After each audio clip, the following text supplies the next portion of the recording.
থাইল্যান্ডে কুমিরের একটি খামারে একটি কোম্পানির বার্ষিক বনভোজন চলছিল। কোম্পানির খেয়ালি মালিক হঠাৎ ঘোষণা করলেন, কেউ যদি কুমির ভরা এই পুকুরে সাঁতরে এপার থেকে ওপারে গিয়ে উঠতে পারে তবে সে $5 মিলিয়ন পুরস্কার পাবে। আর যদি সে মারা যায় তাহলে তার পরিবার পাবে $2 মিলিয়ন।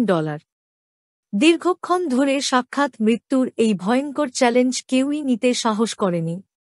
তারপর হঠাৎ একজন পুকুরে ঝাঁপিয়ে পড়ে, কিন্তু তার নিশ্চিত জীবনহানির কথা ভেবে পাড়ে দাঁড়িয়ে থাকা সবাই আফসোস করতে থাকে। কিন্তু কোনো এক অলৌকিকতায় সৌভাগ্যক্রমে মরণপণ সাঁতরে অক্ষত অবস্থায় সে ব্যক্তি পুকুরটি পার হতে সক্ষম হয়। তখন অনেকেই তাকে সফলতার এবং পুরস্কার প্রাপ্তির জন্যে অভিনন্দন জানাচ্ছিল, কেউ বা এই ভয়ানক দুঃসাহসিকতার জন্যে তিরস্কার করছিল। হাঁপাতে হাঁপাতে স্বাভাবিক অবস্থায় ফিরে আসার পর কোম্পানির মালিক $5 মিলিয়নের চেকটি সেই কর্মচারীর হাতে তুলে দেন। কিন্তু তখনও আতঙ্কগ্রস্ত সে কর্মচারীটি চেঁচিয়ে জানতে চান, আমাকে পিছন থেকে কে ধাক্কা দিয়েছিল?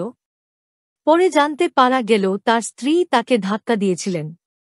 এবং সেই দিন থেকে এই প্রবাদটি সৃষ্টি হয়, প্রত্যেকটি পুরুষের সফলতার পিছনে একজন নারীর হাত রয়েছে।